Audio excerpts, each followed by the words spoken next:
नमस्ते नमस्कार दोस्तों, स्वागत है आप लोगों का आपके अपने प्लेटफॉर्म नौकरी मंत्रा पे। आज हम लोग जो है बीपीएससी द्वारा पूछे जाने वाले महत्वपूर्ण प्रश्न विज्ञान विषय से कुछ अध्ययन करेंगे। सबसे पहला हमारा विषय है भौतिक विज्ञान। भौतिक विज्ञान के बारे में अब हम लोग जो है कुछ महत्वपूर्ण प्रश्नों का अध्ययन करते हैं। पहला नंबर हमारा प्रश्न है, निम्न तत्वों में से किसमें न्यूट्रॉन नहीं होता? A oxygen, B nitrogen, C hydrogen, D तांबा या ई इनमें से कोई नहीं या उपयुक्त में से एक से अधिक। इसका सही आंसर हो जाएगा सी हाइड्रोजन। न्यूट्रॉन किस में नहीं होता है? तो हाइड्रोजन में न्यूट्रॉन नहीं होता, बाकी ऑक्सीजन में, नाइट्रोजन में और तांबा में न्यूट्रॉन मौजूद होता है। दूसरा नंबर प्रश्न है, एंगस्ट्रॉम इकाई है किसका? ए तरंगदैर्घ्य की, बी ऊर्जा, सी आवृत्ति, डी वेग या ई उपयुक्त में से कोई नहीं है उपयुक्त में से एक से अधिक। इसका सही आंसर हो जाएगा ए तरंगदैर्घ्य की इकाई है एंगस्ट्रॉम। अगला प्रश्न है, प्रकाश वर्ष किसकी इकाई है? प्रकाश वर्ष जो है किसकी इकाई है? ए समय, बी गति, सी दूरी, डी प्रकाश की तीव्रता या ई नंबर है उपयुक्त में से कोई नहीं या उपयुक्त में से एक से अधिक। तो इसका सही आंसर हो जाएगा सी दूरी। प्रकाश वर्ष किसकी इकाई है? तो वो दूरी की इकाई है। चौथा नंबर प्रश्न है, आवृत्ति को मापा जाता है। आवृत्ति को किससे मापा जाता है? ए हर्ट्ज, बी मीटर सेकेंड में, सी रेडियन में, डी वाट में या ई उपयुक्त में से कोई नहीं उपयुक्त में से एक से अधिक। तो इसका सही आंसर हो जाएगा ए हर्ट्ज में। आवृत्ति को मापा जाता है किसमें? हर्ट्ज में। पांचवा नंबर हमारा प्रश्न है, घड़ी में प्रयोग होने वाले कार्ट्रिज क्रिस्टल होते हैं। ए सोडियम सिलिकेट का, बी सिलिकॉन डाइऑक्साइड का, सी जर्मेनियम ऑक्साइड का, डी टाइटेनियम ऑक्साइड का या ई उपयुक्त में से कोई नहीं या उपयुक्त में से एक से अधिक। तो इसका सही आंसर हो जाएगा बी सिलिकॉन का। घड़ी में प्रयोग होने वाले कार्ट्रिज क्रिस्टल किसके होते हैं? तो सिलिकॉन डाइऑक्साइड का। छठा नंबर प्रश्न है, हर्ट्ज में क्या माना जाता है? हर्ट्ज में क्या माना जाता है? ए आवृत्ति, बी ऊर्जा, सी ऊष्मा, डी गुणवत्ता या ई उपयुक्त में से कोई नहीं उपयुक्त में से एक से अधिक। तो हर्ट्ज में क्या मापा जाता है? तो आवृत्ति को। सातवां नंबर प्रश्न है, विद्युत शक्ति की इकाई है। विद्युत शक्ति की इकाई क्या है? A ampere, B volt, C coulomb, D watt या ई इनमें से कोई नहीं उपयुक्त में से एक से अधिक। तो विद्युत शक्ति की इकाई है क्या? तो watt. C B D number option सही होगा। आठवां नंबर प्रश्न है, दृश्य स्पेक्ट्रम के तरंग दैर्घ्य की सीमा क्या है? ए 1300 एंगस्ट्रॉम से जो है 3900 एंगस्ट्रॉम, बी 3900 एंगस्ट्रॉम से जो है 7600 एंगस्ट्रॉम, सी 7800 एंगस्ट्रॉम से 8200 एंगस्ट्रॉम, डी 8500 एंगस्ट्रॉम से 9800 एंगस्ट्रॉम या ई उपयुक्त में से कोई नहीं उपयुक्त में से एक से अधिक। तो इसका सही आंसर हो जाएगा बी 3900 से 7600 एंगस्ट्रॉम।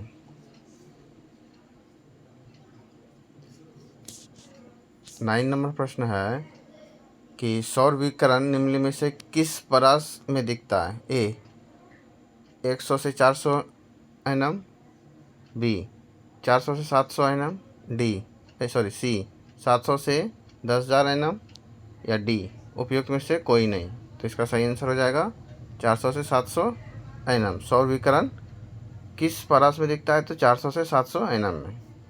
10वां नंबर प्रश्न है, आर्द्रता किस उपकरण से मापी जाती है? आर्द्रता जो है किस उपकरण से मापी जाती है? ए हाइड्रोमीटर, बी हाइड्रोग्रोमीटर, सी पायरोमीटर, डी लैक्टोमीटर या ई उपयुक्त में से कोई नहीं उपयुक्त में से एक से अधिक। तो सही आंसर इसका हो जाएगा बी हाइड्रोगोमीटर। आर्द्रता किस उपकरण से मापी जाती है? तो हाइड्रोगोमीटर से। 11 नंबर प्रश्न है, दाब का इकाई क्या है? ए न्यूटन वर्ग मीटर, बी न्यूटन मीटर, सी न्यूटन, डी न्यूटन बटे मीटर या ई उपयुक्त में से कोई नहीं उपयुक्त में से एक से अधिक। तो दाब का इकाई क्या है? तो न्यूटन वर्ग मीटर।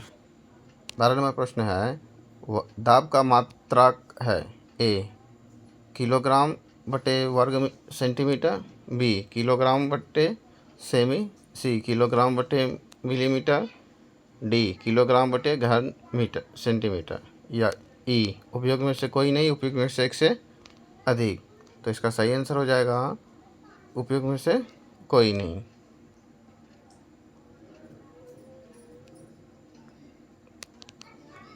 13 नंबर प्रश्न है निम्नलिखित में से कौन सा अदिश राशि अदिश राशि को पहचानना, ए बल, बी दाब, सी वेग, डी त्वरण, या ई उपयोग में से कोई नहीं, उपयोग में से एक से अधिक।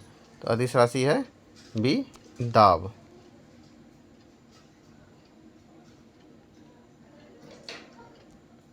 अगला प्रश्न हमारा निम्नलिखित में से किस राशि की मात्रक नहीं है, ए प्रतिबल, बी बल, सी विकृति, डी दाब, या ई उपयोग में से कोई नहीं, उपयोग में से एक से अधिक।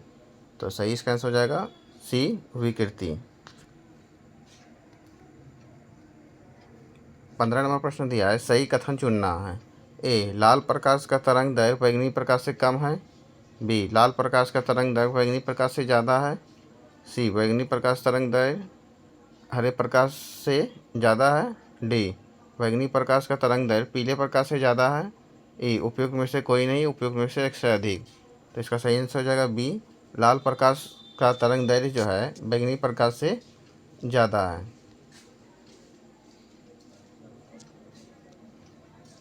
16 नंबर प्रश्न है जब दिन में पानी पर साबुन की फिल्म दिखाई देती है तो यह सुंदर दिखाई देती है, इस घटना का कारण क्या है, ए प्रकाश विवर्तन, बी प्रकाश का अपवर्तन, सी प्रकाश का ध्रुवीकरण, डी प्रकाश का व्यतिकरण। तो इसका सही आंसर हो जाएगा डी प्रकाश का व्यतिकरण।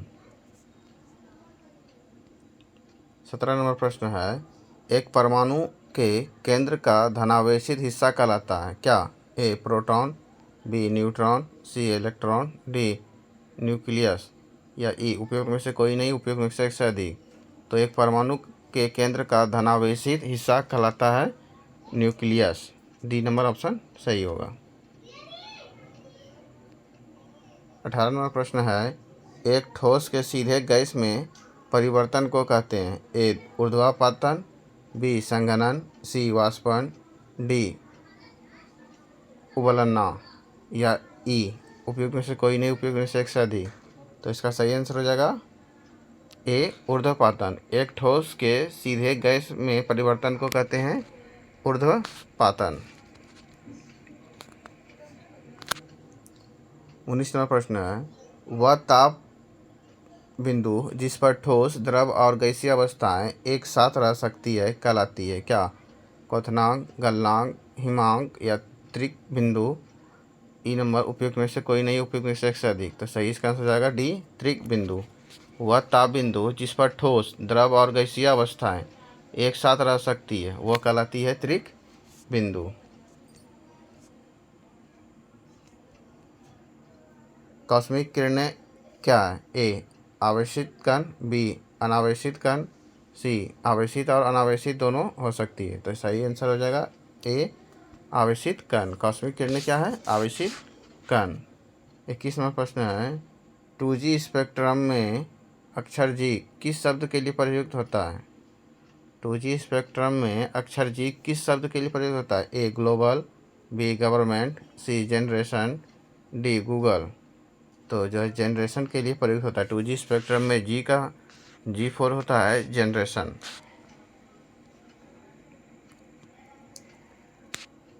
22 नंबर प्रश्न है रडार का आविष्कारक कौन था, ए रॉबर्ट वाटसन, बी फ्लेमिंग, सी Bush ball, D Austin.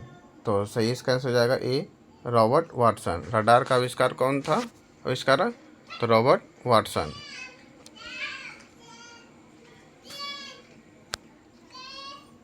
23 number प्रश्न है गॉड पार्टिकल है क्या है गॉड पार्टिकल, ए न्यूट्रिनो, बी हिग्स बोसॉन, सी मेसॉन, डी पोजिट्रॉन, या ई उपयुक्त में से कोई नहीं, उपयुक्त में से एक से अधिक।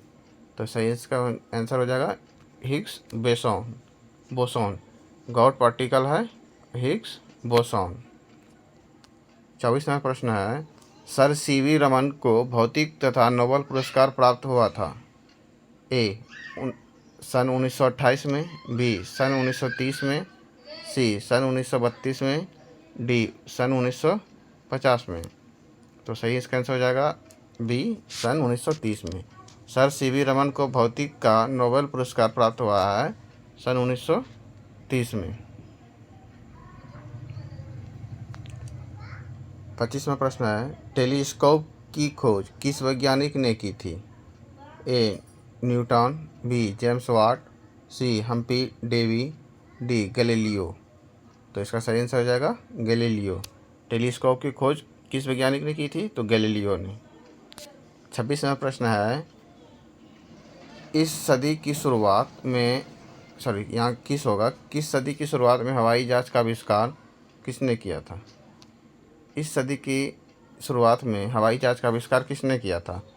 ए Wright brother, B James Watt, C Humphry Davy या बोन ब्राउन। तो सही इसका आंसर हो जाएगा राइट ब्रदर्स। हवाई जहाज का आविष्कार किसने किया था, तो राइट ब्रदर ने हवाई जहाज का आविष्कार किया था। 27वां प्रश्न है, एक माइक्रोक्रॉन बराबर है ए 1/10 मिलीमीटर, बी 1/100 मिलीमीटर, सी 1/1000 मिलीमीटर, डी 1/10,000 मिलीमीटर। तो सही इसका आंसर हो जाएगा सी 1/1000 मिलीमीटर। एक माइक्रोन बराबर है 1/1000 मिलीमीटर। 28वां प्रश्न है, 40 डिग्री सेल्सियस का मान फ़ारेनहाइट स्केल है।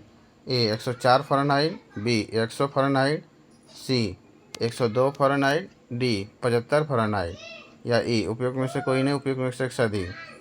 तो इसका सही आंसर हो जाएगा ए 104 फ़ारेनहाइट। 40 डिग्री सेल्सियस का मान फ़ारेनहाइट स्केल है क्या, 104 फ़ारेनहाइट।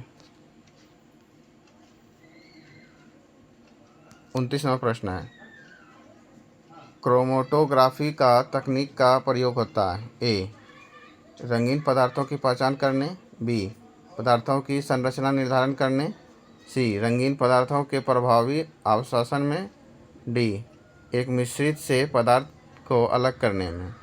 तो सही इसका आंसर हो जाएगा डी एक मिश्रित को पदार्थों से अलग करने में क्रोमेटोग्राफी तकनीक का प्रयोग किया जाता है। 30 नंबर प्रश्न है, लोलक की कालावधि क्या है। ए द्रव्य के ऊपर निर्भर करता है, बी लंबाई के ऊपर निर्भर करती है, सी समय के ऊपर निर्भर करती है, डी तापकरण के ऊपर निर्भर करती है। तो लोलक के कालावधि लंबाई के ऊपर निर्भर करती है।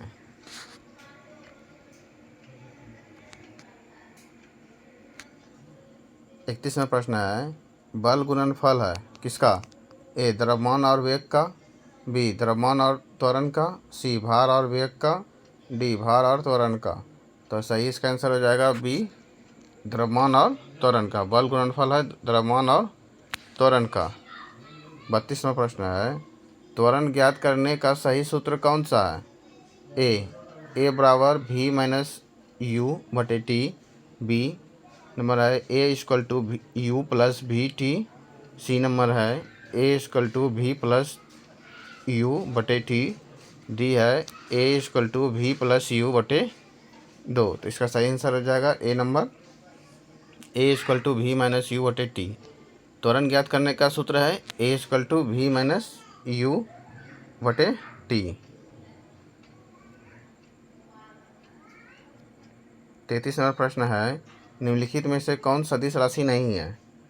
ए विस्थापन, बी वेग, सी बल, डी आयतन। आयतन जो है सदिश राशि नहीं है, बाकी विस्थापन, वेग और बल वो सदिश राशि है।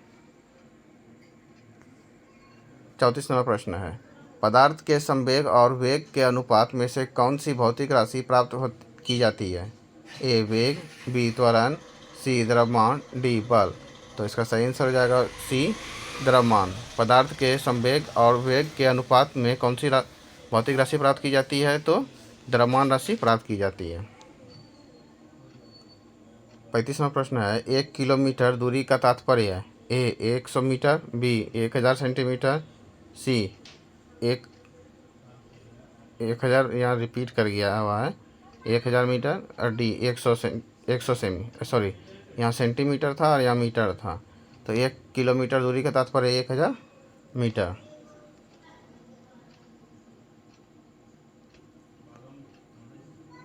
एक पिकोग्राम बराबर होता है क्या? ए नंबर 10⁻⁻6 ग्राम के, बी 10⁻⁹ ग्राम के, सी 10⁻⁻12 ग्राम के, डी 10⁻⁻15 ग्राम के। तो सही आंसर इसका हो जाएगा सी 10⁻⁻12 ग्राम के।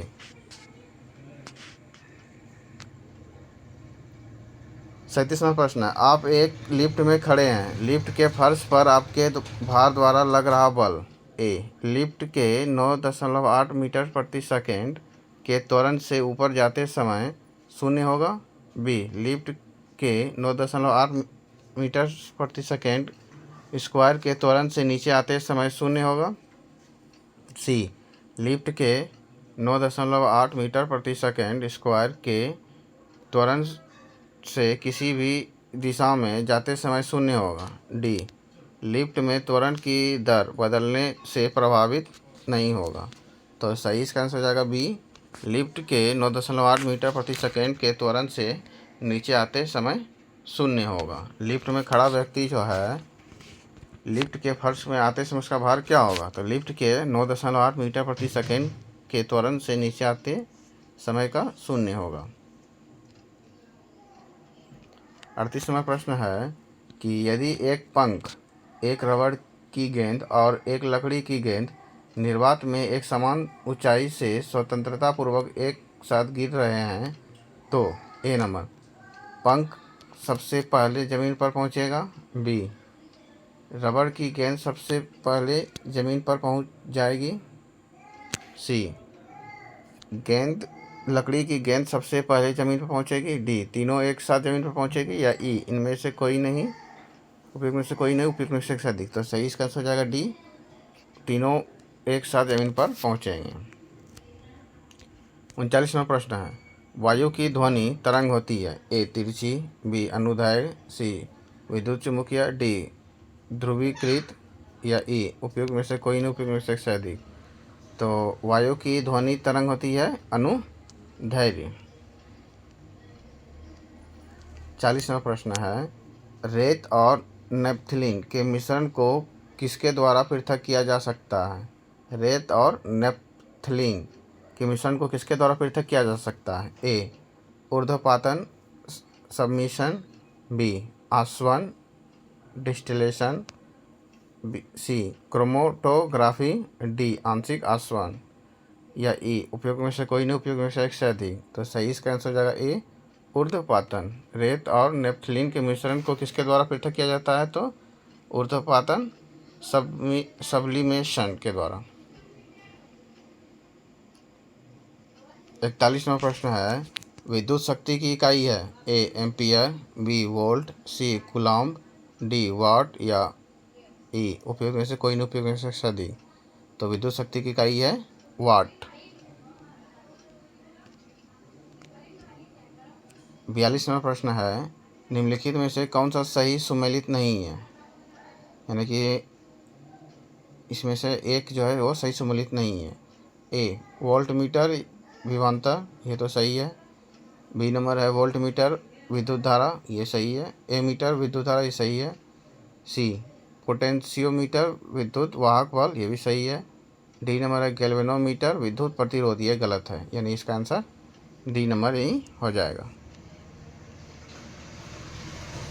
43वां प्रश्न है, टरबाइन एवं डायनोमीटर से बिजली प्राप्त करने में किस ऊर्जा की विद्युत ऊर्जा में परिवर्तित करते हैं? ए रासायनिक ऊर्जा, बी सौर ऊर्जा, सी मैकेनिकल ऊर्जा, या डी मैग्नेटिक ऊर्जा। तो सही इसका आंसर हो जाएगा सी मैकेनिकल ऊर्जा। टरबाइन एवं डायनोमो से बिजली प्राप्त करने में किस ऊर्जा को विद्युत ऊर्जा में परिवर्तित करते हैं? तो सही इसका आंसर हो जाएगा मैकेनिकल ऊर्जा में। 44वां प्रश्न है, 100 वाट की बिजली का बल्ब यदि 10 घंटे जले तो बिजली की खर्च होगी। ए 0.1 इकाई, बी 1 इकाई, सी 10 इकाई, डी 100 इकाई। तो सही इसका आंसर हो जाएगा ए बी 1 इकाई। 45वां प्रश्न है, दो समांतर प्रतिरोध वाले सर्किट का कुल प्रतिरोध 1.403 किलो ओम है। यदि एक प्रतिरोध का मान 2.0 किलो ओम है तो दूसरे प्रतिरोध का मान होगा A 1.403 kilo ohm, B 2.0 kilo ohm, C 3.403 kilo ohm, D 4.70 kilo ohm. या उपयुक्त में से कोई नहीं उपयुक्त में से अधिक। सही इसका आंसर हो जाएगा डी 4.70 किलो ओम। 46वां प्रश्न है, एक सामान्य शुष्क सेल में विद्युत अपघटन होता है। ए जस्ता, बी सल्फ्यूरिक अम्ल, C ammonium chloride, D magnesium dioxide. तो सही इसका आंसर हो जाएगा सी अमोनियम क्लोराइड। एक सामान्य शुष्क सेल में विद्युत अपघट्य होता है अमोनियम क्लोराइड का।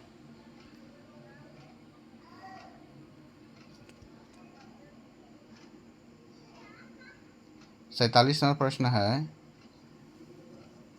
डायनमो क्या है। ए विद्युत ऊर्जा को गतिज ऊर्जा में बदलता है, बी यांत्रिक ऊर्जा को विद्युत ऊर्जा में परिवर्तित करता है, सी विद्युत ऊर्जा को यांत्रिक ऊर्जा में परिवर्तित करता है, डी यांत्रिक ऊर्जा उत्पन्न करता है। तो इसका सही आंसर जो डायनमो जो है यांत्रिक ऊर्जा को विद्युत ऊर्जा में परिवर्तित करता है। 48वां प्रश्न है, विद्युत मोटर में ए ऊष्मा का विद्युत ऊर्जा में बदल जाता है, बी विद्युत ऊर्जा का ऊष्मा ऊर्जा में बदल जाता है, सी विद्युत ऊर्जा का यांत्रिक ऊर्जा में बदल जाता है, डी यांत्रिक ऊर्जा को विद्युत ऊर्जा में बदला जाता है, या ई उपयुक्त में से कोई नहीं उपयुक्त में से एक से अधिक। तो विद्युत मोटर जो है वो विद्युत ऊर्जा को यांत्रिक ऊर्जा में बदल जाता है। ये सी नंबर ऑप्शन सही होगा। 39वां प्रश्न है, विद्युत धारा निम्न में से किस उपकरण से मापी जाती है।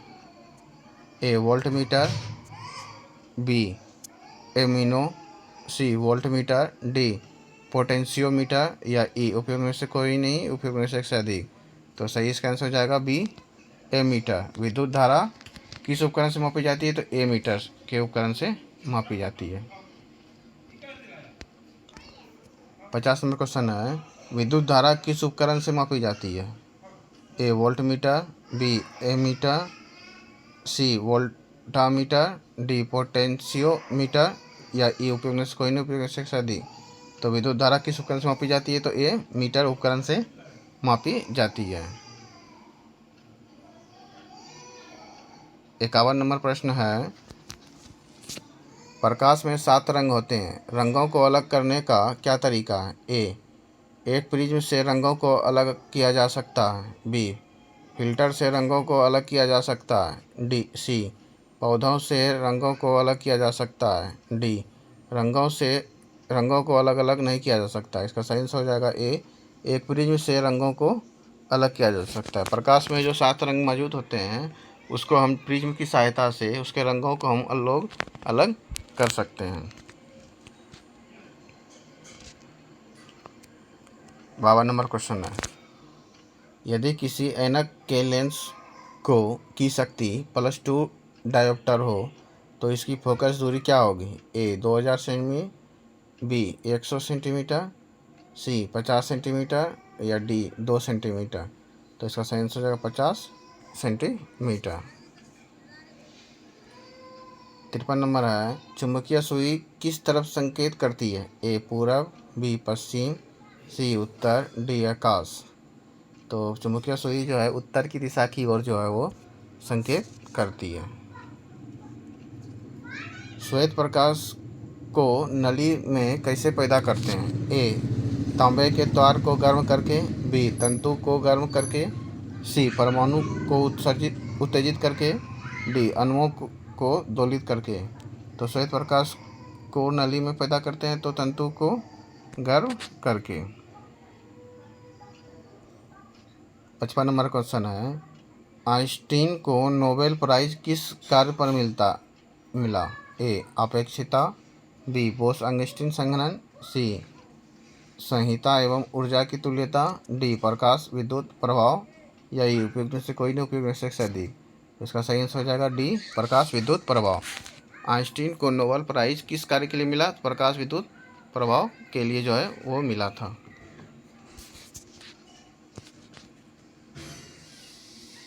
56 नंबर प्रश्न है, विद्युत उत्पन्न करने के लिए कौन सी धातु का उपयोग होता है? ए यूरेनियम, बी तांबा, सी लोहा, डी एल्युमिनियम। तो विद्युत उत्पन्न करने के लिए यूरेनियम धातु का उपयोग किया जाता है।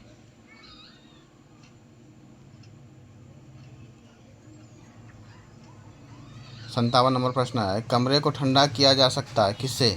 ए पानी के बहने से, बी सस्पेंडियन गैसों को छोड़ने से, डी रसोई गैस से, या सी रसोई गैस से, या डी ठोस को पिघलाने से।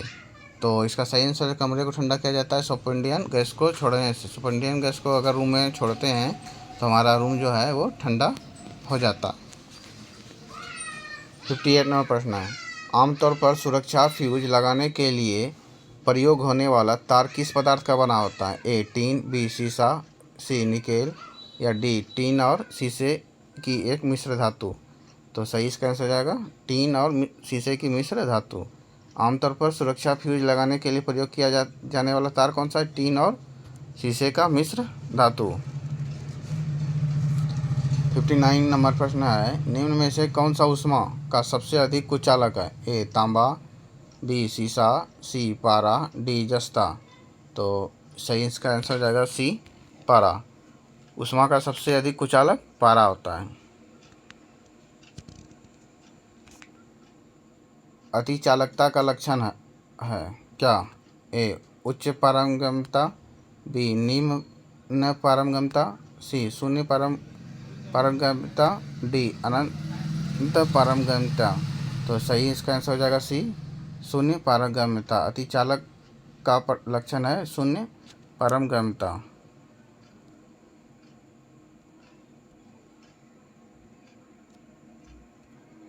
61 नंबर प्रश्न है, गर्म करने पर एक अर्धचालक का प्रतिरोध ए बढ़ता है, बी घटता है, सी वही रहता है। तो इसका सही आंसर हो जाएगा बी घटता है। गर्म करने पर एक अर्धचालक का प्रतिरोध वो घट जाता है।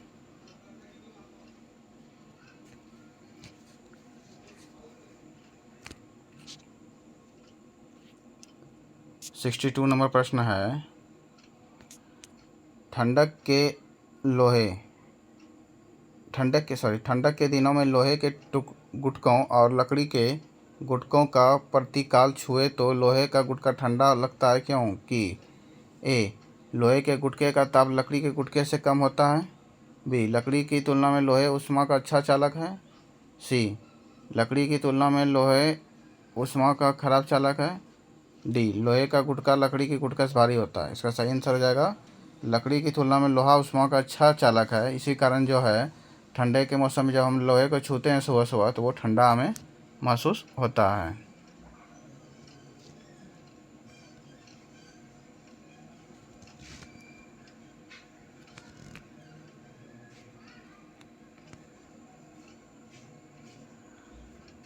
63 नंबर प्रश्न है, एक पंखा गर्मी के मौसम में आराम की अनुभूति पैदा करता है क्योंकि?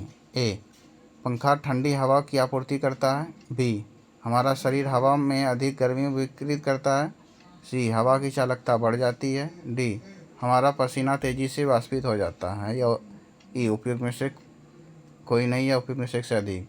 तो इसका आंसर हो जाएगा सही डी नंबर, हमारा पसीना तेज़ी से वाष्पित हो जाता है। एक पंखा गर्मी के मौसम में आराम की अनुभूति पैदा करता है क्योंकि हमारा पसीना तेज़ी से वाष्पित हो जाता है।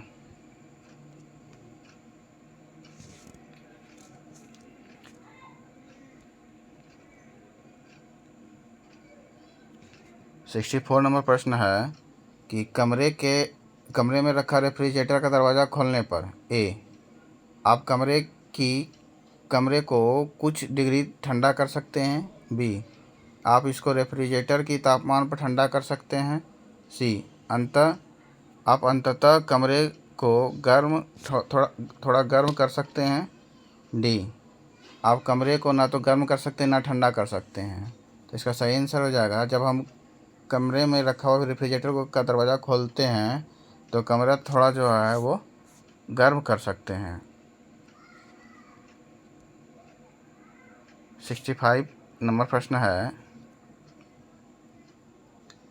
यदि रेफ्रिजरेटर के दरवाजे कुछ घंटों के लिए खुले छोड़ दिए थे तो कमरे का तापमान ए कम हो जाएगा, बी बढ़ जाएगा, सी वही रहेगा, या डी केवल रेफ्रिजरेटर के आसपास के क्षेत्र में घट जाएगा, या ई उपयोग में से कोई नहीं उपयोग में से एक से अधिक। तो सही इसका आंसर हो जाएगा बी बढ़ जाएगा।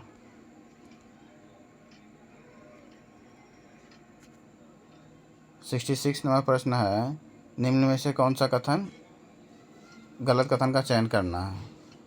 ए कपास गर्मियों में कपड़ों के रूप में उपयोग करने के लिए उपयुक्त होता है क्योंकि यह नमी को अवशोषित करता है। बी सीढ़ी बनाने के लिए पॉलीकार्बोनेट का उपयोग किया जाता है।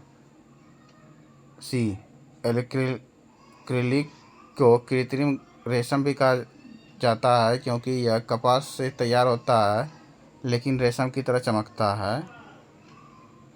डी नेफ्लॉन का उपयोग नॉन स्टिक रसोई के समान होता है केटरिंग में किया जाता है, या ई उपयोग में से कोई नहीं उपयोग में से एक से अधिक। तो इसका सही आंसर हो जाएगा सी नंबर, यानी गलत इसमें दिया ऑप्शन। एक्रिलिक को कृत्रिम रेशम भी कहा जाता है क्योंकि यह कपास से तैयार होता है लेकिन रेशम की तरह चमकता है। ये कथन जो है हमारा गलत है।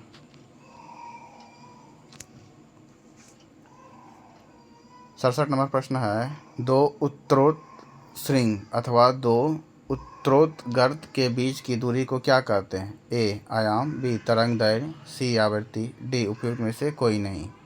तो इसका सही आंसर हो जाएगा बी तरंग दैर्घ्य। दो उत्तरोत्तर श्रृंग अथवा दो उत्तरोत्तर गर्त के बीच की दूरी को क्या कहते हैं, तो तरंग दैर्घ्य कहते हैं। 68 नंबर प्रश्न है, जब प्रकाश एक माध्यम से दूसरे माध्यम में जाता है तो निम्न में से कौन सा या बदलता या नहीं बदलता है। ए वेग या गति, बी तरंग दैर्घ्य, सी आवृत्ति, डी अपवर्तनांक, ई उपयोग में से कोई नहीं उपयोग में से एक से अधिक। तो सही इसका आंसर जाएगा सी आवृत्ति। 69 नंबर प्रश्न है, पढ़ने में काम आने वाला ग्लास लेंस किस प्रकार के लेंस से बना होता है। ए अवतल, बी उत्तल, या साधारण, या डी ए और बी दोनों। तो सही इसका आंसर हो जाएगा बी उत्तल। पढ़ने में काम आने वाला ग्लास लेंस किस प्रकार के लेंस से बना होता है, तो उत्तल लेंस से बना होता है। 70 नंबर प्रश्न है कि दर्पण के सामने खड़े एक व्यक्ति को अपना प्रतिबिंब अपने से बड़ा लगता है, इसका तात्पर्य है कि दर्पण का प्रकार है। ए अवतल, बी समतल, सी उत्तल, या डी बेलनाकार के साथ बाहर की तरफ उभरे हुए, या ई उपयुक्त में से कोई नहीं उपयुक्त में से एक से अधिक। तो इसका सही आंसर हो जाएगा ए अवतल। दर्पण के सामने में जो व्यक्ति खड़ा होता है उसका प्रतिबिंब अपने से बड़ा लगता है, इसका तात्पर्य है कि दर्पण जो है वो अवतल दर्पण है। 71 नंबर प्रश्न है, ध्वनि को वायु के वेग में अनुमानता है। ए 10 किलोमीटर प्रति सेकेंड, बी 330 किलोमीटर प्रति सेकेंड, सी 10 मील प्रति सेकेंड, या डी 3 × 10⁻10 सेंटीमीटर प्रति सेकेंड। तो सही इसका आंसर हो जाएगा बी 330 मीटर प्रति सेकेंड। 72 नंबर प्रश्न है, प्रकाश विकिरणों की प्रकृति होती है। ए तरंग के समान, बी कण के समान, सी तरंग एवं कण दोनों के समान, डी तरंग एवं कण किसी के समान नहीं। तो सही इसका आंसर हो जाएगा सी तरंग के कण दोनों के समान।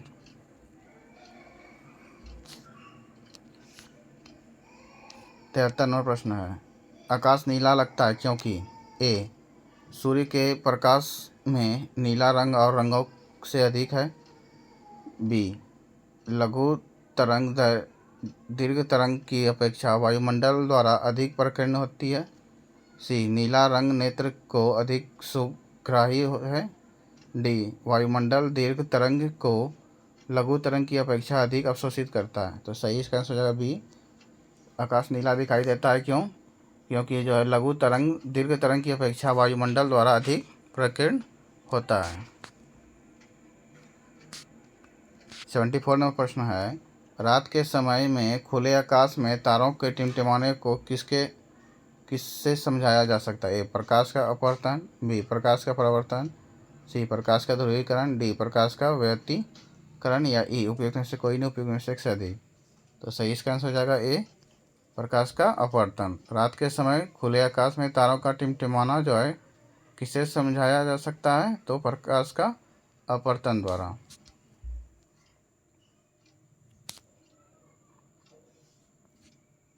75 में प्रश्न है, पानी का घनत्व अधिकतम होता है ए 100 डिग्री सेल्सियस पे, बी 4 डिग्री सेल्सियस पे, सी 0 डिग्री सेल्सियस पे, या डी -4 डिग्री सेल्सियस पे।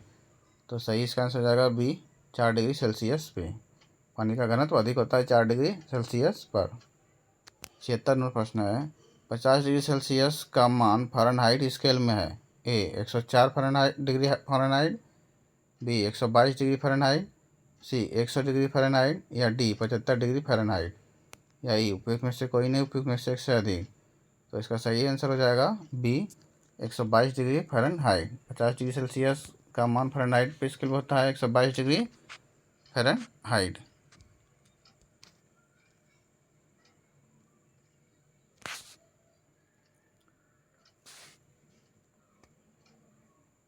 77 नंबर है, बर्फ का एक टुकड़ा पानी से लबालब भरे बीकर में तैर रहा है। जब पूरी बर्फ पिघल जाए तब ए पानी फर्श पर फैल जाएगा, बी बीकर में पानी का स्तर नीचे आ जाएगा, सी पानी का स्तर पहले गिरेगा फिर बाद में बीकर से बाहर निकलेगा, डी जल स्तर नहीं बढ़ेगा, या ई उपयुक्त में से कोई नहीं, उपयुक्त में से एक से अधिक। तो सही इसका आंसर हो जाएगा डी जल स्तर नहीं बदलेगा। बर्फ का एक टुकड़ा पानी से लबालब भरे बीकर में तैरता रहा है तो पूरी बर्फ पिघल जाएगी, जल स्तर नहीं बढ़ेगा।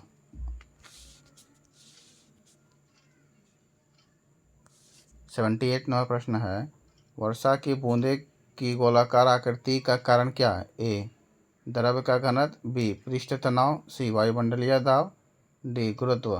तो सही आंसर है बी पृष्ठ तनाव। वर्षा की बूंदे की गोलाकार आकृति का कारण है पृष्ठ तनाव।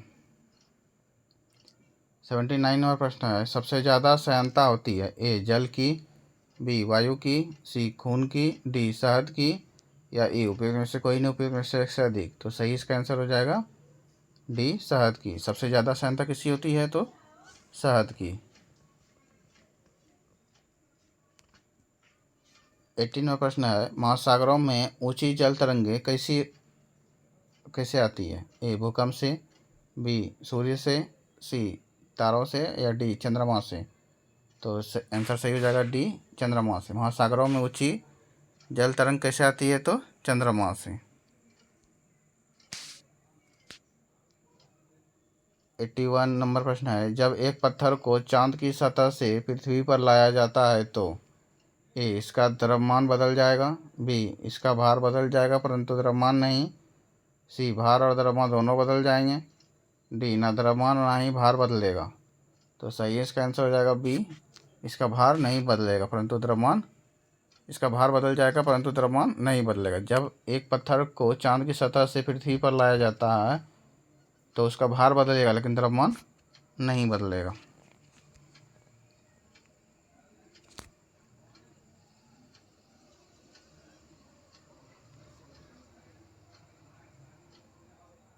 82 नंबर प्रश्न है, प्रेशर कुकर में जल्दी खाना पक जाता है क्योंकि ए उच्च दाब के कारण पानी निम्न तापमान पर उबलने लगता है, बी उच्च दाब के कारण पानी उच्च तापमान पर उबलने लगता है, सी कम दाब के कारण पानी कम तापमान पर उबलने लगता है, डी निम्न दाब के कारण पानी उच्च तापमान पर उबलने लगता है, या ई उपयुक्त में से कोई नहीं, उपयुक्त में से अधिक। तो सही इसका आंसर है कि बी नंबर उच्च दाब के कारण पानी जो है उच्च तापमान पर उबलने लगता है। प्रेशर कुकर में खाना जल्दी क्यों बनता है? तो उच्च दाब के कारण पानी उच्च तापमान पर उबलने लगता है। 83 नंबर प्रश्न है, सौर ऊर्जा निम्न में से किससे प्राप्त होती है? ए चंद्रमा से, बी सूर्य समुद्र से, सी सूर्य से, डी हवा से। तो इसका सही आंसर हो जाएगा सूर्य से। सी नंबर ऑप्शन सही होगा। 84 नंबर प्रश्न है कि सूर्य पर ऊर्जा का निर्माण होता है। ए नाभिकीय विखंडन द्वारा, बी नाभिकीय संलयन द्वारा, सी ऑक्सीकरण अभिक्रिया द्वारा, डी अवकरण अभिक्रिया के द्वारा। तो सही है इसका आंसर हो जाएगा बी नाभिकीय संलयन द्वारा। सूर्य पर ऊर्जा का निर्माण होता है नाभिकीय संलयन द्वारा। 85 नंबर प्रश्न है, प्रथम भारतीय उपग्रह आर्यभट्ट कब छोड़ा गया? ए 10 जुलाई 1992, बी 19 अप्रैल 1975, सी 1 नवंबर 1966, डी 2 दिसंबर 1975। तो सही इसका आंसर हो जाएगा बी 19 अप्रैल 1975। प्रथम भारतीय उपग्रह आर्यभट्ट कब छोड़ा गया? 19 अप्रैल 1975।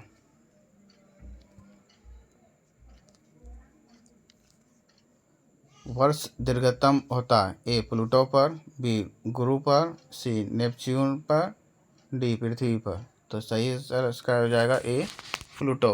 वर्ष दीर्घतम होता है प्लूटो पे। 87 नंबर प्रश्न है, विद्युत चुम्बकीय तरंगों का वेग होता है। ए 3 × 10⁸ मीटर प्रति सेकेंड -1, बी 3 × 10⁷ मीटर प्रति सेकेंड (-1), सी 3 × 10⁶ मीटर प्रति सेकेंड (-1), डी 3 × 10⁵ मीटर प्रति सेकेंड (-1), या ई उपयुक्त में से कोई नहीं, उपयुक्त में से एक से अधिक। तो इसका सही आंसर हो जाएगा ए 3 × 10⁸ मीटर प्रति सेकेंड -1। विद्युत चुम्बकीय तरंगों का वेग होता है 3 × 10⁸ मीटर प्रति सेकेंड -1।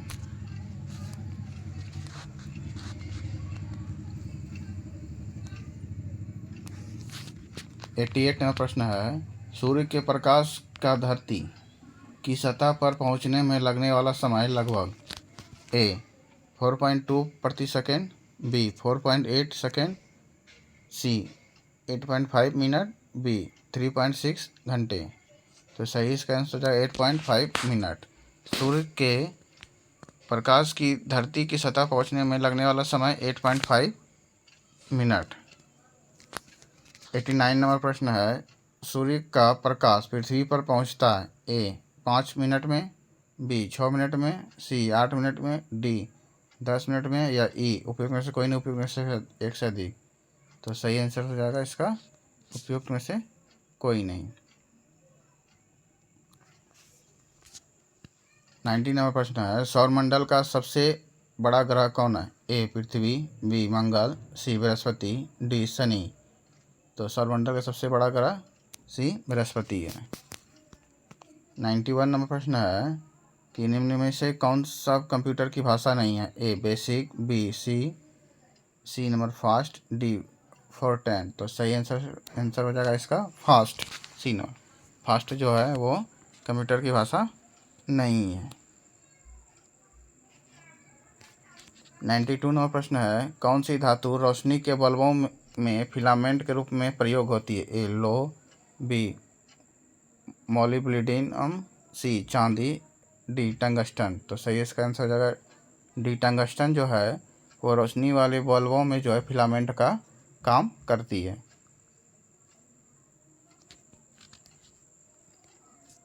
93 नंबर प्रश्न है, निम्न में से कौन सी धातु अर्धचालक के रूप में ट्रांजिस्टर का प्रयोग होता है? ए तांबा, बी जर्मेनियम, सी ग्रेफाइट, या डी चांदी। तो सही इसका आंसर हो जाएगा बी जर्मेनियम।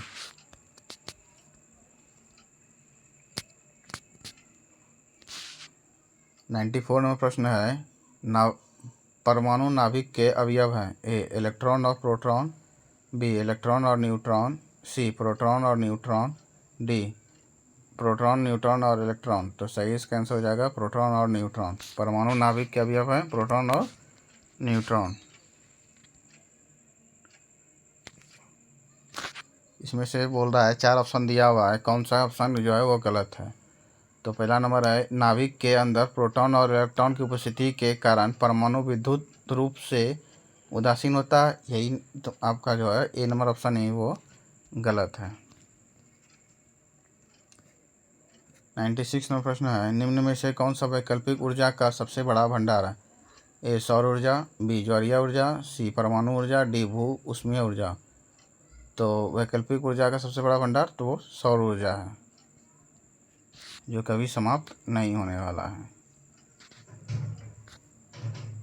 97 में प्रश्न है परमाणु बम का सिद्धांत आधारित है? ए नाभिकीय संलयन पे, बी नाभिकीय विखंडन पे, सी ए और बी दोनों, या डी उपयुक्त में से कोई नहीं।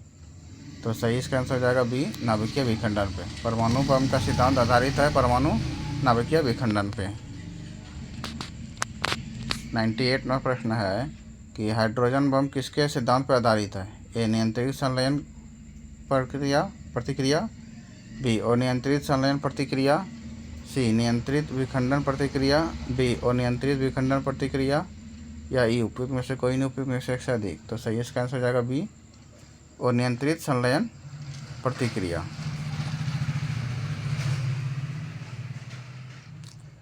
99 नंबर प्रश्न है वायु में कौन सी नोबेल गैस नहीं होती है? ए हीलियम, बी नियॉन, सी आर्गन, डी रेडॉन। तो रेडॉन गैस जो है वायुमंडल में नहीं होती है, बाकी हीलियम, आर्गन और नियॉन होती है। 100 नंबर प्रश्न है कि बिजली की खपत का बिल किसके मापन पर आधारित होता है? ए वाट, बी वोल्टेज, सी लोहा, या डी एम्पियर। तो सही इसका आंसर है ए वाट। 101 नंबर प्रश्न है कि निम्नलिखित में सबसे भारी धातु कौन है? भारी धातु तांबा, यूरेनियम, एल्युमिनियम या चांदी। तो यूरेनियम जो है सबसे भारी धातु है। 102 नंबर प्रश्न है इनसैट 2A कब छोड़ा गया? इनसैट 2A कब छोड़ा गया? ए 4 फरवरी 1975, बी 18 मई 1974, सी 10 जुलाई 1992, डी 19 अप्रैल 1975। तो इनसेट 2A छोड़ा गया है 10 जुलाई 1992 को छोड़ा गया है। चलिए आज का हमारा यहीं तक था। अगर हमारा वीडियो पसंद आ रहा हो तो लाइक शेयर करना ना भूलें तथा चैनल को सब्सक्राइब कर ले ताकि आगे आने वाले वीडियो का लिंक आप तक सबसे पहले पहुंच सके। धन्यवाद।